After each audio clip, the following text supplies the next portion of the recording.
के सिवा और कुछ नहीं देता। आ मेरे लाल, 2 दिन में सुना है। आ बेटा, मैं तुझे आंचल में दे दूं। और उसे लेकर चलते चलते उस हरिश्चंद्र जहां पर मुर्दों की रखवाली करते थे वहां पहुंचे। बिलक बिलक के रो रही थी रानी तारामती। महाराज हरिश्चंद्र आते हैं। क्यों रो रहे हो देवी? मेरा पुत्र है, सर्प ने डस लिया, मृत्यु के कगार पहुंच गया।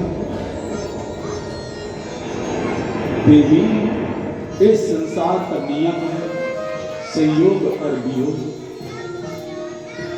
इस संसार में व्यक्ति आता है और जाता है देवी। उनके वचन को सुनकर देखते हैं ये कौन है, पहचाने। महाराज आप,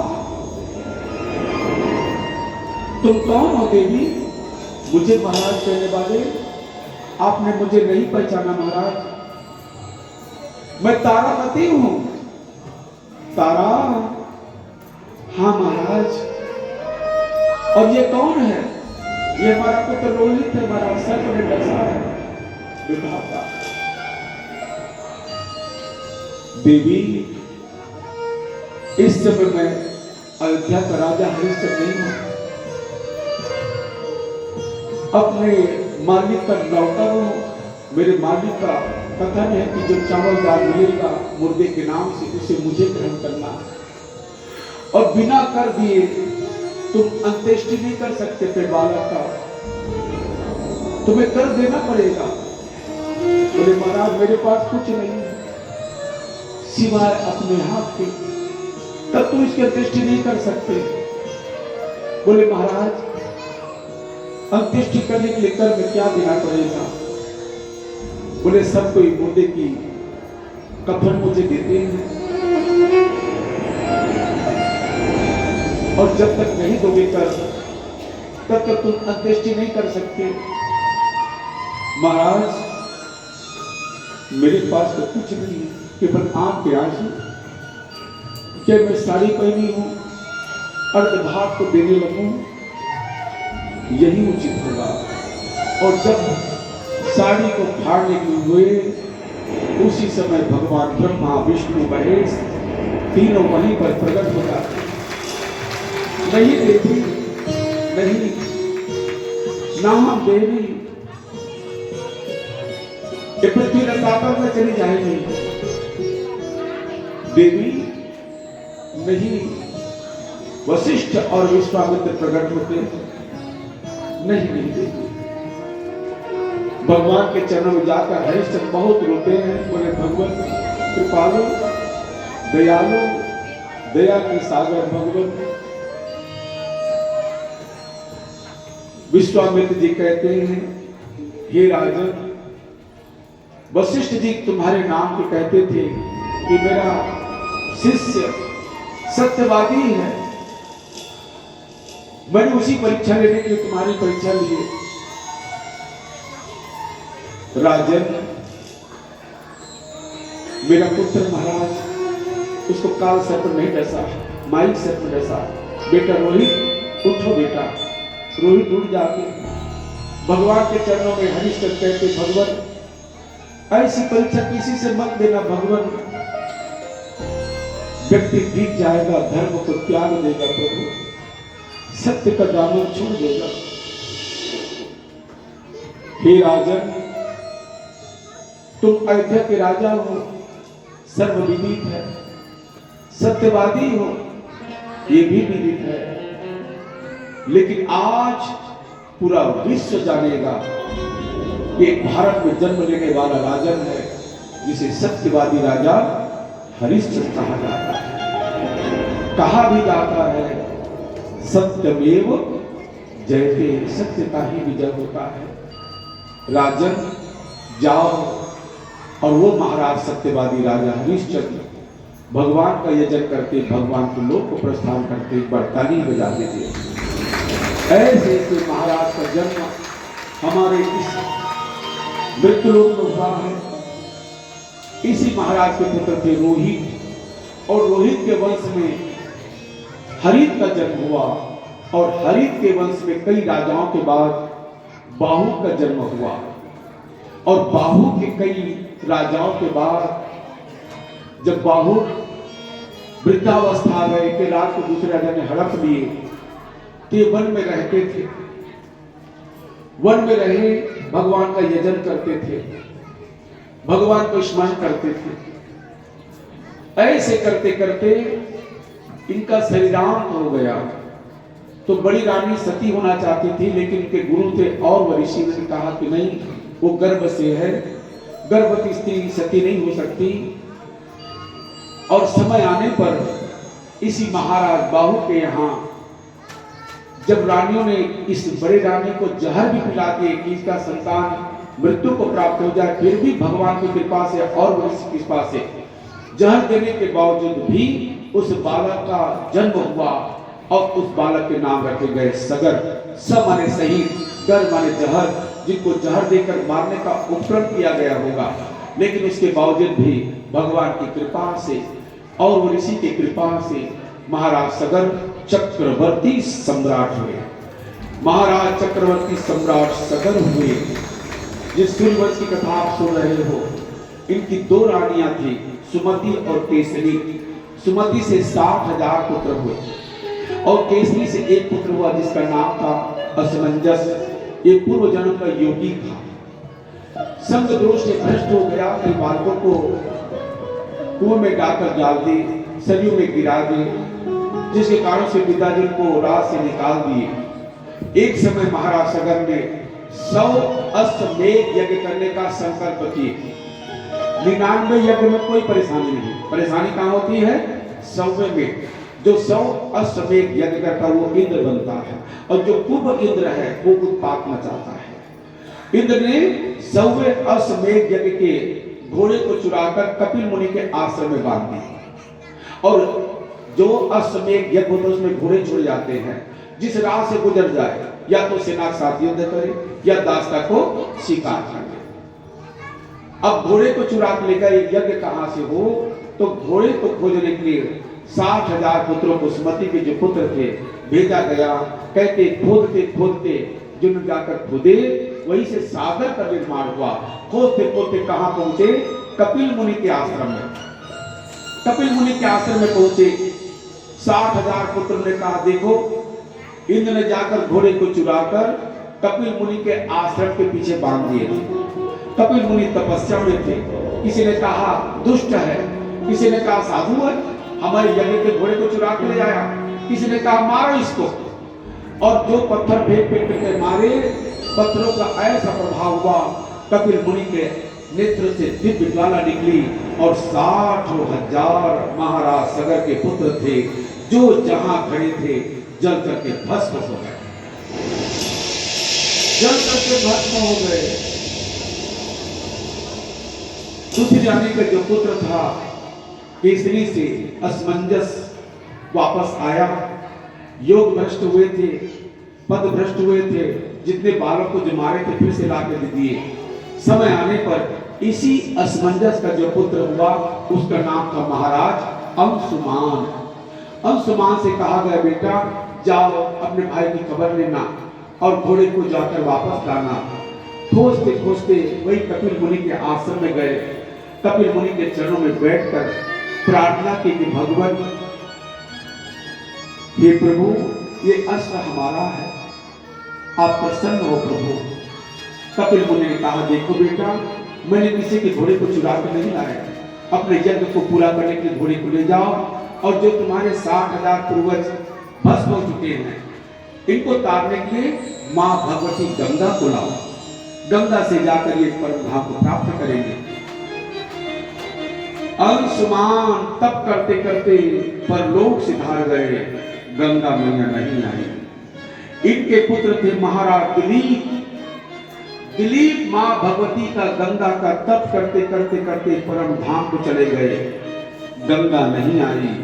महाराज दिलीप के पुत्र थे भागीरथी।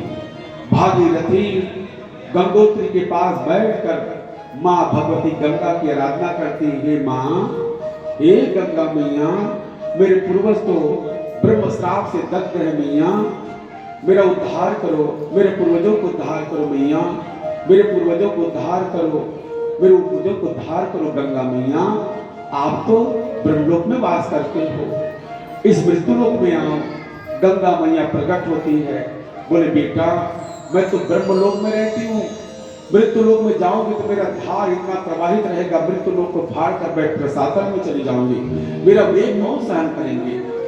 मैया, आपका वेग बाबा भोलेनाथ सहन करेंगे। बाबा भोलेनाथ की कृपा करिए।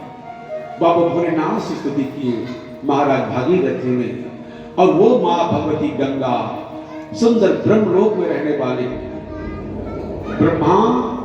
ब्रह्मलोक में रहने वाली भगवान ब्रह्मा के कमंडलों से निकलकर धीरे धीरे बहते बहते जब इस मृत्युलोक में आई, जाकर जो है बाबा भोलेनाथ के जटा में समाई, वहां से एक लट महाराज भागीरथी के साथ साथ पीछे पीछे चली हरिद्वार, ऋषिकेश, प्रयाग और सभी तीर्थों में भ्रमण करते करते अंतिम में गंगा सागर में प्रवाहित हो गई।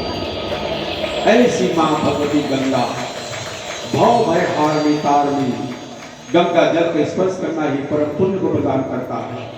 गंगा का नाम भी लेने वो मोक्ष को प्राप्त करता है। गंगा जल को पान करते हुए संसार से जाने वाला प्राणी ब्रह्मलोक में वास करता है। आइए माँ भगवती गंगा के पावन चरणों में सादर समर्पित ये भजन का आनंद लेते हैं। बोलो गंगा मैया की जय हो, बोलो शंकर भगवान की जय हो।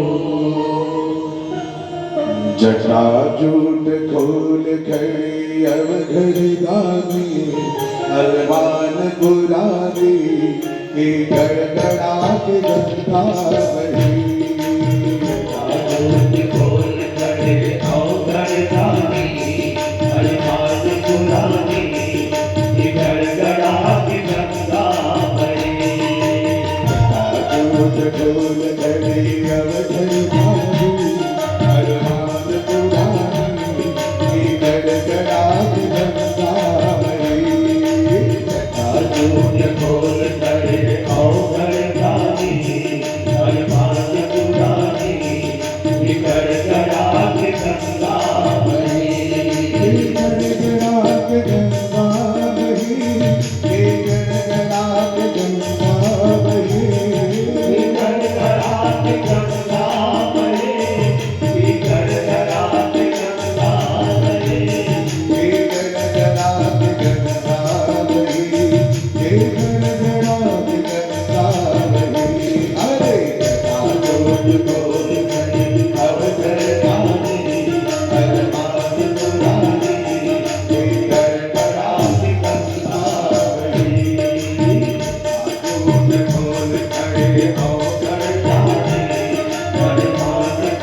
गंगा जी का ब्रह्मलोक से आगमन इस मृत्युलोक में लाने का श्रेय भागीरथी को है।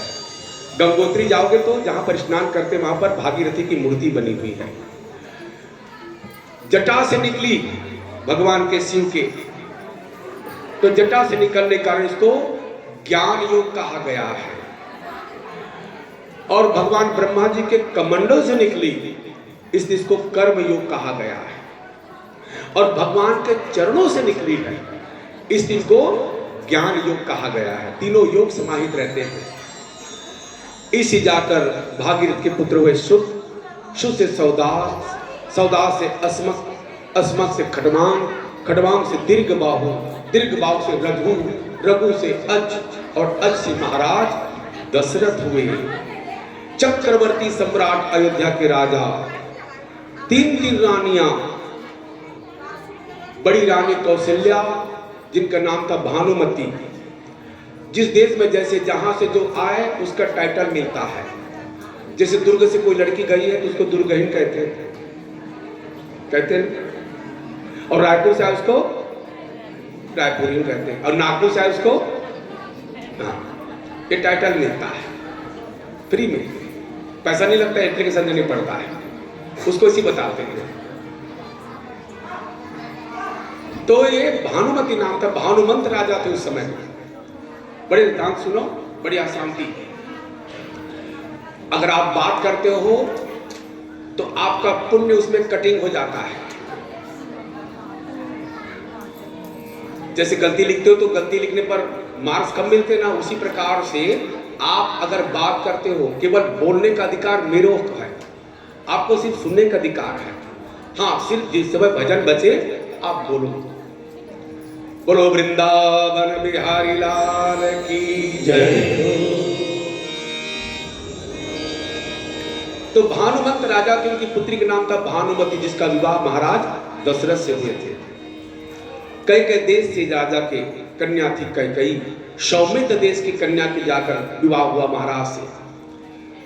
भागवत में राम का कथा चरित्र 2 अध्याय में है। तुलसीकृत रामचरितमानस एक ग्रंथ है, 7 सोपान 1074 दोहाओं में वर्णित, अपने आप में द्वितीय, केवल 95-96 श्लोक है। थोड़ी देर कहूंगा राम कथा, फिर मैं निकल जाऊंगा आगे की ओर। तो महाराज दशरथ चक्रवर्ती सम्राट चौथे चरण में है, 3 रानियां, फिर भी संतान का सुख नहीं, बहुत दुख। कौशल देश में उत्पन्न हुई थी, ये कौशल देश है। यहां से रायपुर के पास में चंतुरी गांव है, जहां पर कौशल्या माता का मंदिर है, राम को पाए थे। महाराज दशरथ एक समय हताश हो जाते हैं। जब व्यक्ति के मन में बहुत दुख होता है तो उसका ज्ञान उस समय काम नहीं करता, तो बहुत दुखी हो जाते हैं कि मेरे को संतान का सुख नहीं भगवान, अब जाने का दिन भी पास आ गया, क्या बिना संतान वाला मैं संसार से जाऊंगा? मेरे पूर्वज क्या कहेंगे? जब एक दिन थक जाते हैं तब अपने गुरु के पास जाते हैं। एक बार हो पति मन माही, एक बार हो पति मन माही, भया ज्ञानी मोरे सुख नारी, भय ग्लानि हो वे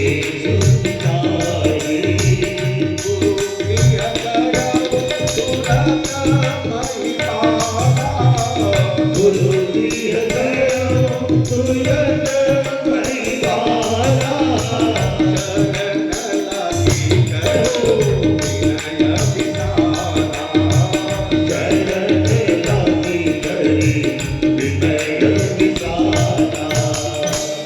गुरुजी के पास गए। एक बार भूगति मन माही, भय ग्लानि, मन में ग्लानि भरा था, दुख भरा था।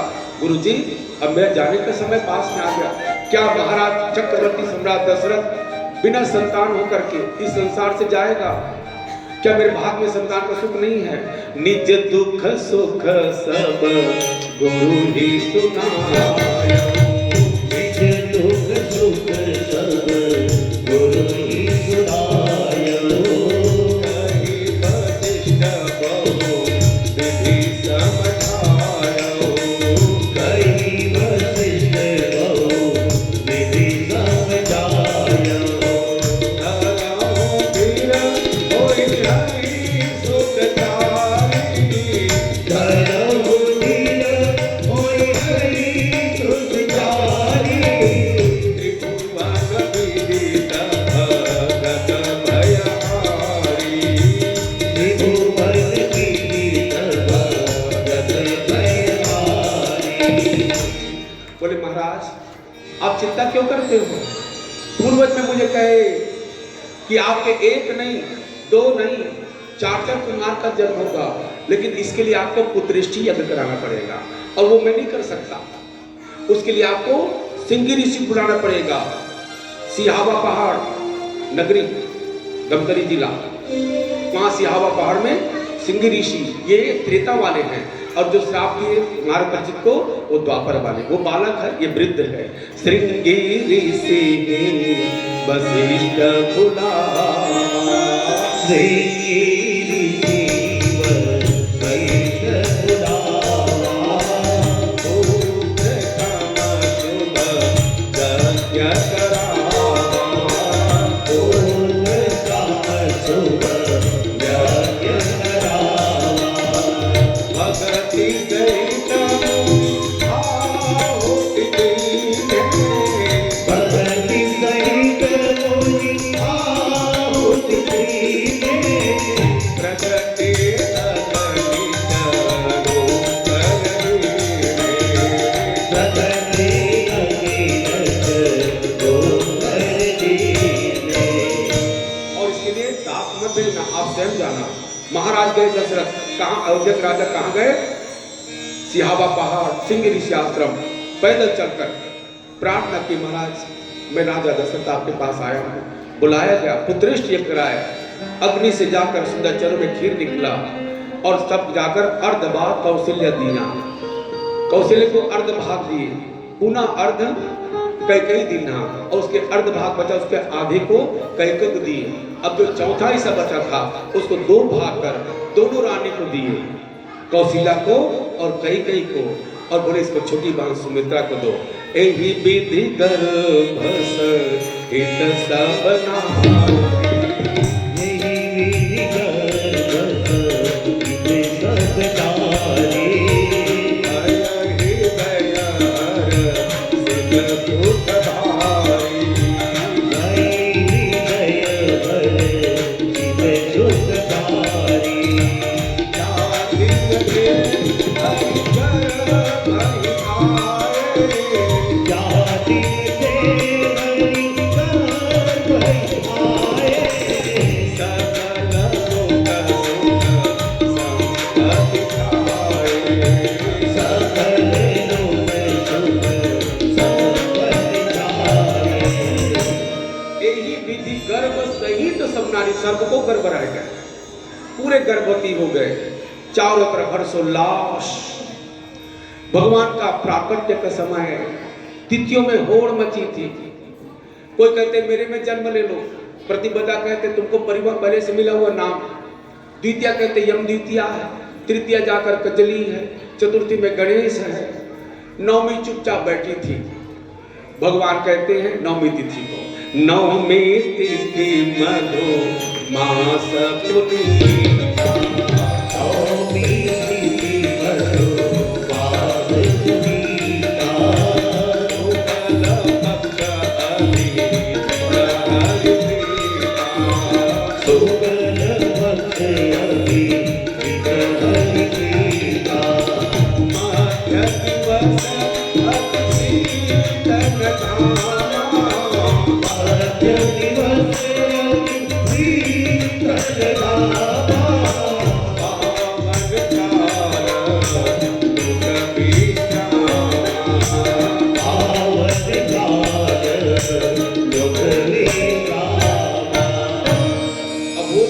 आई। नौमी तिथि मधुमास का चैत्र का महीना, नौमी तिथि शुक्ल पक्ष, अभिजीत मुहूर्त, दिन के 12 बजे, दिन मंगलवार। भगवान शंख चक्र गदा पद्म पकड़ कर मुकुट मकरा कुंडल को धारण किए माता कौशल्या के सामने प्रकट होते। मां, तुमने मेरी पूर्व जन्म में बहुत तपस्या की, मेरी बहुत तप की। मां, भगवान का आशीर्वाद मिला। कौशल्या कहती, भगवान एक तो मेरे कोई संतान नहीं और ऊपर से अगर आप संतान के रूप में आ रहे हो तो मुझे चतुर्भुजी रूप वाला नहीं चाहिए, ये उर्वासी है। मैंने हृदय को अच्छा लगता है चतुर्भुज को देखने से, मुझे उर्वासी नहीं चाहिए, उदरवासी चाहिए, मेरे गर्भ से जन्म लेने वाला। इसलिए बेटा मुझे वैसी चाहिए, नहीं तो लोग मुझे उपहास करेंगे। और भगवान देखते देखते गर्भ में गए और गर्भ से जब प्रकट हुए देवतागण सब आकाश मार्ग में सुंदर भगवान की स्तुति करते। भय प्रगट कृपाला दीन दयाला कौशल्या हितकारी।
और इस प्रकार से भगवान का प्राकट्य हुआ।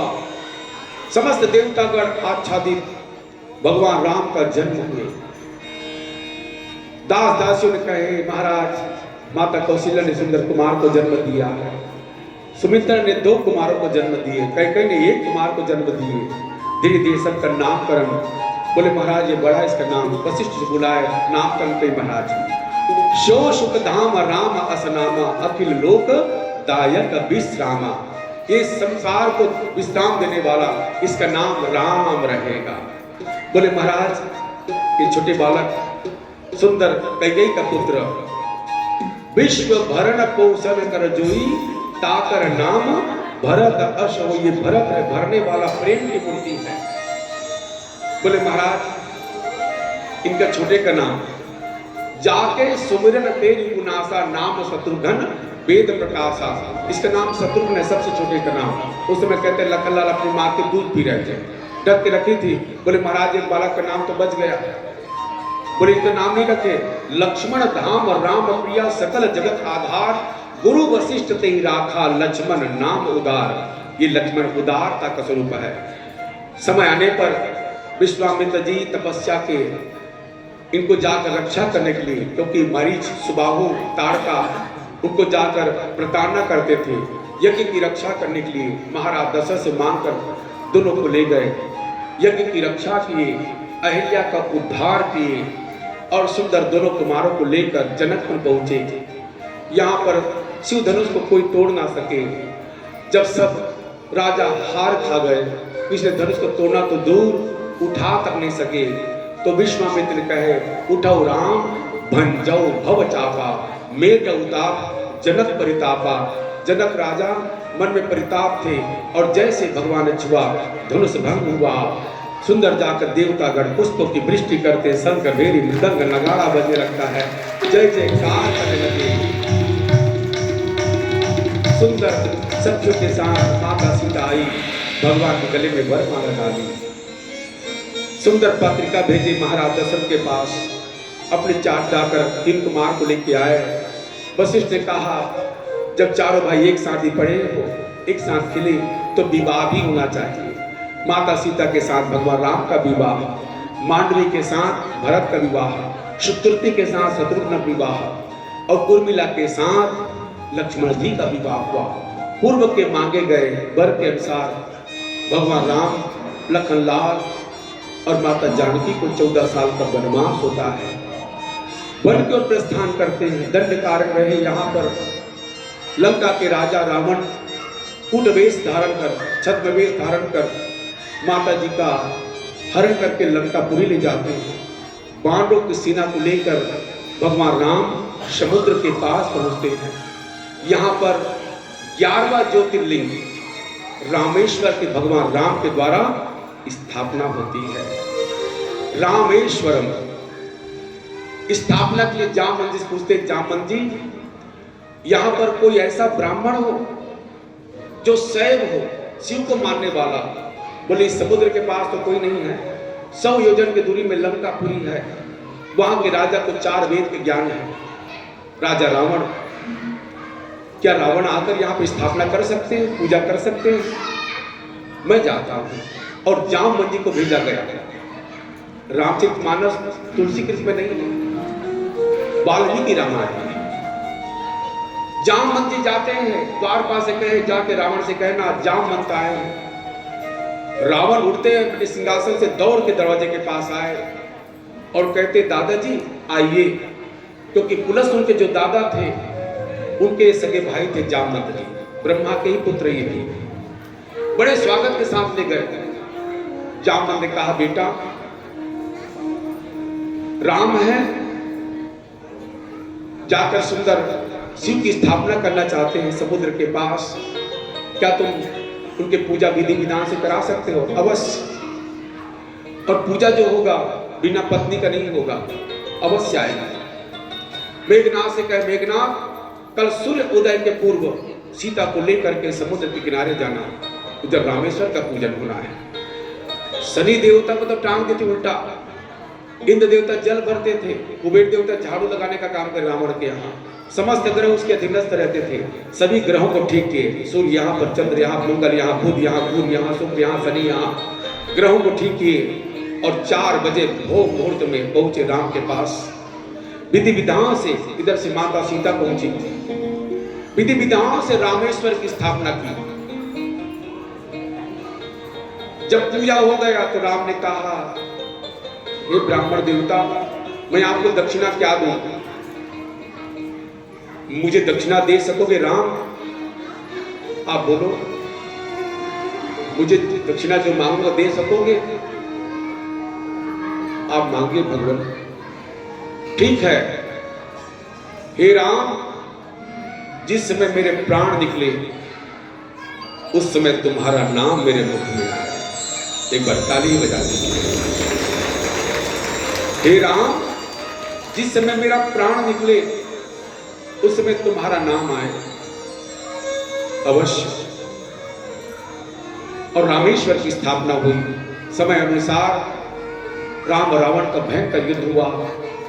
राम को परम गति प्राप्त हुई, रावण को परम गति प्राप्त हुई। राम जो है मानव की सेना के साथ सुंदर सीता को लेकर अयोध्या आते हैं, बाजे गाजे के साथ अगवानी किए, 11,000 वर्षों तक सुंदर शासन किए। अंत में जाकर भगवान राम साकेत धाम को प्रस्थान किए। राम की कथा ज्यादा नहीं है भागवत में, मुझे आगे बढ़नी है। आदो राम तपोवनादिकम हत्या मृग कांचनम वैदेही हरणम जटायु मरणम सुग्रीव संभाषणम बाल निधनम समुद्र तरणम लंकापुरी दाहनम पश्चात रावण कुंभकर्ण हननम एतद्धि रामायणम। इस प्रकार से राम कथा यही विश्राम होती है। मैंने कथा बताए कि चंद्रवंश का प्रथम राजा कौन था? पुरुरवा, बुध नामक पुरुषिक, ये चंद्रमा का बेटा था। और इला नाम की जो कन्या थी सूर्यवंश कन्या, इससे पूर्वा का जन्म हुआ। पूर्वा इतना सुंदर था, इसकी कीर्ति स्वर्गलोक में होती थी। उस समय मित्रा वरुण के श्राप से उर्वशी मृत्युलोक में आई, इसकी सुंदरता पर रीझ गई और उसे जाकर कहे, प्रेम में जाकर आसक्त हो गई पुरुरवा। तो पुरुरवा ने कहे, पुरुरवा से उर्वशी ने कहे, देखो मैं तुम्हारे पास रहूंगी, तुम्हारे मनोरथ को पूर्ण करूंगी, लेकिन मेरी 3 शर्त है। मुझे घृत युक्त भोजन देना पड़े, घी मिला के भोजन, और सहवास के अतिरिक्त मैं तुमको कभी नग्न ना देखूं। और मेरे 2 भेड़ हैं, इसकी तुमको रक्षा करना था। उन्हें शर्त को स्वीकार कर लिए। एक समय गंधर्वों ने देखा कि उर्वशी नहीं है। उर्वशी कहाँ? बोले मृत्युलोक में है। और मृत्युलोक में पहुंच कर के 2 भेड़ों को हरण करके ले गए। भेड़ की आवाज सुन करके उर्वशी ने पूर्वा को बहुत डांटे, देखो मेरे भेड़ को हरण करके लेकर गंधर्व लोग, तुम पीछा नहीं कर सकते। उस समय सहवास में थे, नग्न जा रहे थे। गंधर्वों ने प्रकाश उत्पन्न किया, तो भेड़ को लेते हुए आते नग्न अवस्था में जब उर्वशी ने देखे, बोले तुमने मेरी 2 बात नहीं माने, एक तो मेरे भेड़ों की रक्षा नहीं कर पाए, और नग्न अवस्था मैंने तुमको देख लिए, जाओ मैं तुम्हारा तिरस्कार करती हूँ, छोड़ के चली गई। अब उर्वशी के वियोग में, जिसको भी उर्वशी समझता था, उर्वशी उर्वशी उर्वशी, एक समय गंधर्व उसको पात्र दे, उसी को उर्वशी समझता था। फिर 2 लकड़ियों को लेकर घर्षण किए, उससे अग्निदेव प्रकट हुआ, और अग्नि देवता से पूजा किए, भगवान प्रकट हुए। भगवान ने कहा, बेटा मांग ले, क्या चाहता है? पूर्व ने कहा, महाराज मुझे देना है, तू उर्वशी दे दो। बोले ले लो। और उसी उर्वशी से, इसी एल पुरुवा से 6 पुत्र हुए, आयु, शुतायु, सत्यायु, रथ, जय और विजय। विजय से भीम हुए, भीम से कांचन, कांचन से होत्रक, होत्रक से जयु, जयु से पुरु, पुरु से बलाग, बलाग से अज, अज से कुश, कुश से कुशाम्बु, और कुशाम्बु से राजर्षि गाधी का जन्म हुआ। गाधी की एक कन्या थी जिसका नाम था सत्यवती, बहुत सुंदर थी। एक समय ऋषि ऋचिक इस कन्या की याचना के लिए आए। गाधी ने कहा, देखो महाराज, मेरी एक पुत्री जिसका नाम सत्यवती, मैं तुमको दूंगा, लेकिन 1000 श्याम वर्ण के घोड़े ला के मुझे देना। वरुण लोक में गए और वरुण लोक से लाकर 1000 श्याम कर्ण घोड़े को दे दिए। बोले महाराज ऋषि ऋचिक, मैंने वर के परीक्षार्थ उसको जाकर तुमसे शर्त रखे थे, शुल्क उद्देश्य नहीं।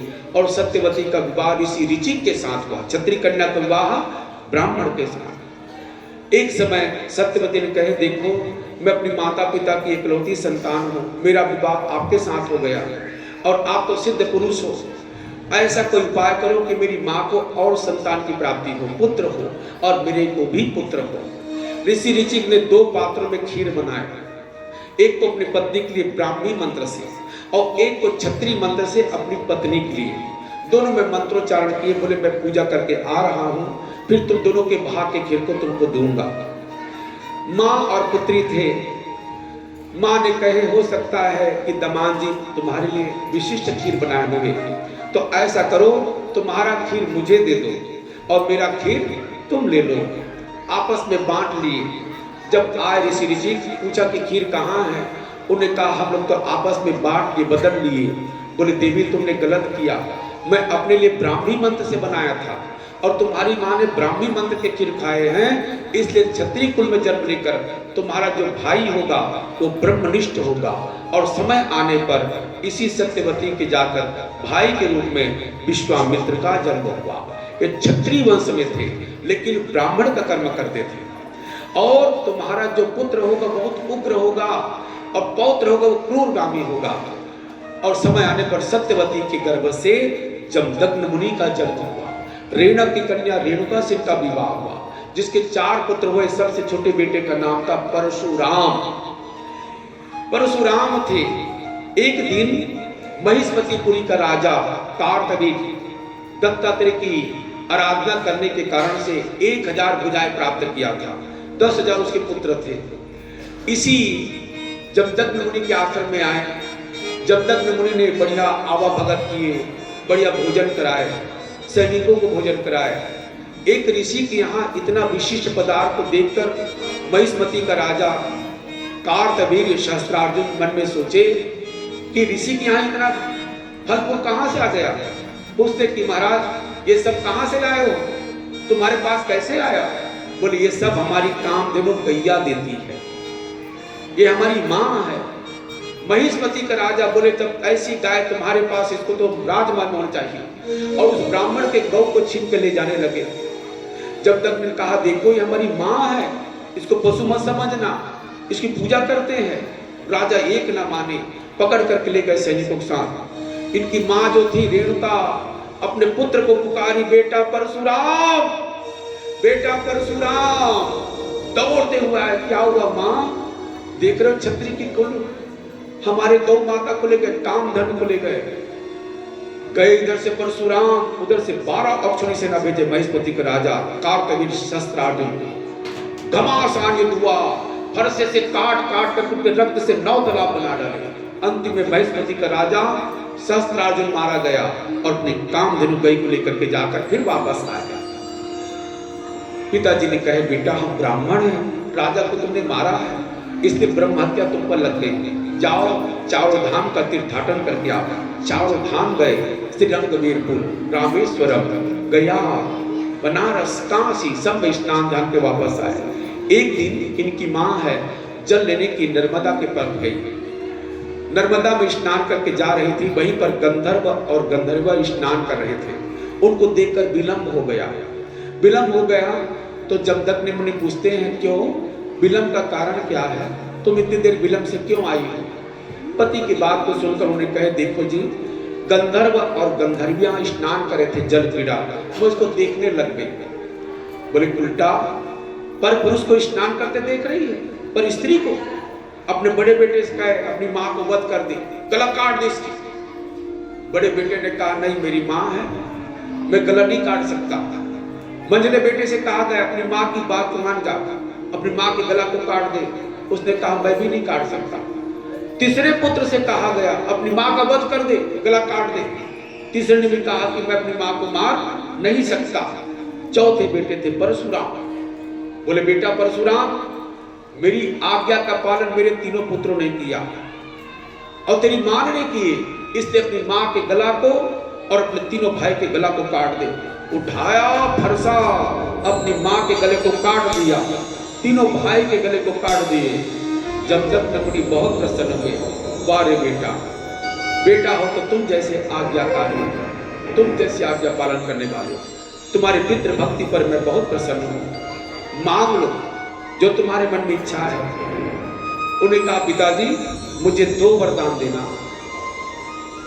मांग ले बेटा। पहला वरदान, मेरे तीनों भाई और मेरी मां फिर से जीवित हो जाए। मेरी मां और मेरे तीनों भाई फिर से जीवित हो जाए, क्योंकि मैं मां के बगैर मैं भी नहीं रह सकता। और इनको ये याद ना रहे कि मैंने इनको मारा है। ये दूसरा वरदान देना। वाह रे बेटा।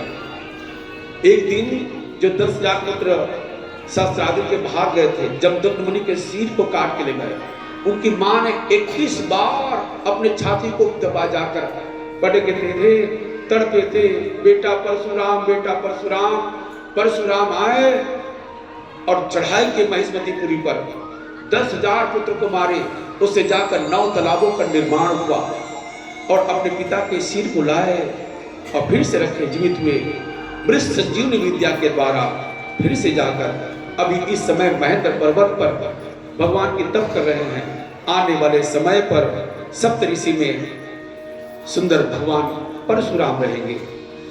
अब आगे कहते हैं इसी जाकर जो पुरुरवा से आयु का जन्म हुआ, आयु से नहुष और नहुष से यति ययाति संयाति आयति वियति कृति ययाति का जन्म हुआ। ययाति एक दिन शिकार करके जा रहे थे, उनको प्यास लगी तो एक कुआं में जाकर झांके जल के लिए, वहां जल तो नहीं मिला लेकिन एक सर्वांग सुंदरी कन्या जो शुक्राचार्य की बेटी थी देवयानी नग्न अवस्था में थी, उनको हाथ लेकर बाहर निकाले अपने दुशाला को दिए। उन्होंने कहा राजन आपने तो मेरा पानी ग्रहण कर लिया, आपने मेरा पानी ग्रहण कर लिए, अब मेरा विवाह आपके साथ ही है। बोले तुम कौन हो? मैं असुर गुरु शुक्राचार्य की पुत्री हूं, मेरा नाम देवयानी है। मेरे पिताजी और हम लोग सब असुर राजा वृषपर्वा के यहाँ रहते थे, उनकी पुत्री का नाम था शर्मिष्ठा, हम दोनों सहेली थी। एक समय सरोवर में स्नान कर रहे थे तो उसी समय भगवान भोलेनाथ माता पार्वती गुजर रहे थे, झटपट निकले और मेरे वस्त्र को शर्मिष्ठा ने पकड़ लिया। जब पहन लिए तो मैंने आवेश में आकर कहे राक्षसी कही कि ब्राह्मण के कपड़ा तो पहनती है।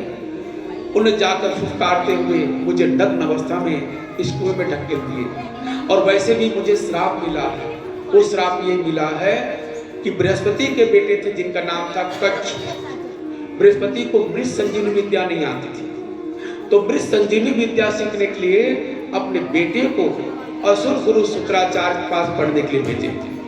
कच्छ आ करके विद्या अध्ययन करने लग गया।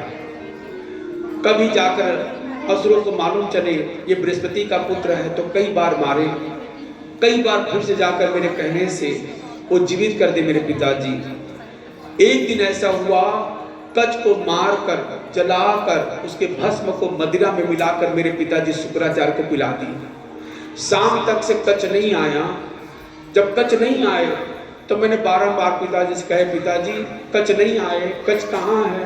बोले आता होगा बेटा। नहीं आए तो बोलते बेटा कच्छ तुम कहाँ हो?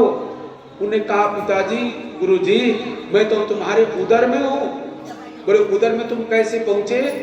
तो सारांश बताया कि मुझे मार डाले, जला डाले और भस्म को मदिरा के मिला करके आपको पिला दिए। बोले चिंता मत कर बेटा, मैं तुम्हें उदर में ही मृत संजीवनी विद्या देता हूँ। और उसे मृत संजीवनी विद्या दिए उदर के भीतर। अब मृत संजीवनी विद्या तुम्हें याद हो गई, मेरे पेट को फाड़ कर बाहर निकल जाओ और जब मेरी मृत्यु हो जाएगी उसी विद्या के सहारे तुम मुझे जीवित कर देना। और जब बाहर आए कच्छ, उनकी दीक्षा पूरी हो गई। अब घर जाने लगे तो देवयानी ने कहे हे कच्छ तुम दो गुरु बृहस्पति के पुत्र हो। हाँ, और मैं असुर गुरु शुक्राचार्य की पुत्री हूँ, तो दोनों गुरु के पुत्र और पुत्री हैं, तो हमारा आपस में संबंध हो सकता है, विवाह हो सकता है। कच्छ ने कहे देखो तुम मेरे गुरु की पुत्री हो, इसलिए तुम मेरी बहन के समान हो, मैं तुमसे विवाह नहीं कर सकता।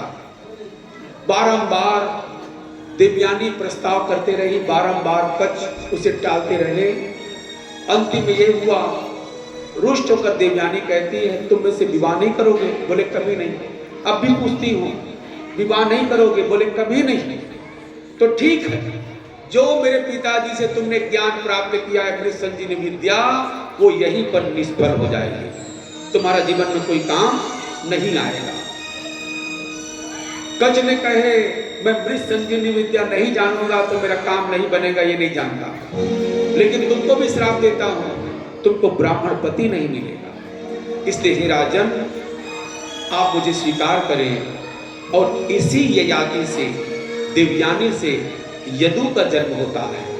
यदु से सहस्त्रजित, सहस्त्र से क्रोष्टा, क्रोष्टा से वृष्णि, वृष्णि से जामक और जामक से हिदिक, हिदिक से देवमीड़ और देवमीड़ से सूरसेन का जन्म होता है। सूरसेन की मानिसा नाम की पत्नी से 10 पुत्र हुए। और इस प्रकार से जब कथा कहते हुए नवम स्कंद पार हो जाती है तो परीक्षित परमहंस सुखदेव जी से कहते हैं, हे राजन, हे भगवान, हे गुरुजी, आपने सुंदर सुंदर राजाओं के चरित्रों को सुनाया, जिस कथाओं को सुनकर मुक्त मुमुक्षी विक्षी ज्ञानी भी अपने जीवन को चरितार्थ कर सकते हैं। लेकिन भगवान, अब मेरे जीवन का 3 दिन शेष बचा है, मुझे उस परमानंद की कथा सुनाओ जिसने मेरी मां के गर्भ में मेरी रक्षा की। तो परमहंस सुखदेव जी कहते हैं, कथितो वंश विस्तारो भवतां सोमसूययो राज्ञा चो वंश्यानां चरितं परमाद्भुतम्। बोले बेटा, इस सूरसेन का विवाह मारिसा नाम की कन्या से हुआ, जिससे 10 पुत्र हुए, 5 कन्या। सबसे बड़े बेटे का जन्म हुआ तो आज जाकर स्वर्गलोक में नगाड़े बजने लगे, इसलिए इस बेटे का नाम आनंद दुंदुभी पड़ा और समय आने पर इसका नाम वसुदेव हुई। वसुदेव जी का विवाह जाकर आहू की कन्या देवकी से हुआ। देवकी के 7 बहन का विवाह इन्हीं के साथ हुआ। तो परमहंस सुखदेव जी से महाराज से पूछते, महाराज मुझे कथा को विस्तार पूर्वक बताओ। तो कहते, एक समय पृथ्वी में राज करने वाले असुर वृत्तियों को देखकर, विष्णु जाकर आसुरी प्रवृत्तियों को देखकर, ये पृथ्वी बाहर से पीड़ित होकर गौ का रूप धारण करके ब्रह्मा जी के पास जाके कहती, ये ब्रह्मदेव, इन दुष्टों के बाहर कारण से मैं बहुत दुखी हूँ, इनके दुखों का निवारण करो, मेरे दुखों का निवारण करो। ब्रह्मा जी उस पृथ्वी रूपी गौ को लेकर, समस्त देवताओं को लेकर कहाँ पहुँचते हैं? क्षीर सागर में